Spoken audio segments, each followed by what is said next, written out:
बहुत समय पहले की बात है, जब पृथ्वी पर अंधकार फैलता जा रहा था, जब अधर्म का बोलबाला था और जब देवताओं तक को भय सताने लगा था। उसी समय प्रकट हुआ एक भयानक राक्षस नरकासुर। नरकासुर कोई साधारण असुर नहीं था, उसे वरदान प्राप्त था।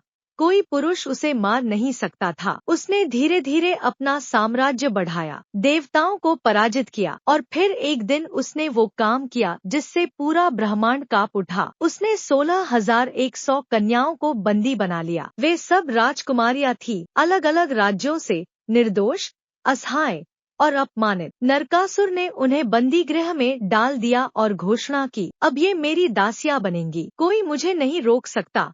चारों ओर डर और दुहक फैल गया, कोई उसे रोक नहीं पा रहा था। तब सभी देवता एक साथ पहुँचे द्वारका, भगवान श्री कृष्ण के पास। इंद्र ने करबद्ध होकर कहा, प्रभु, आप ही हमारी अंतिम आशा है, हमें नरकासुर से बचाइए।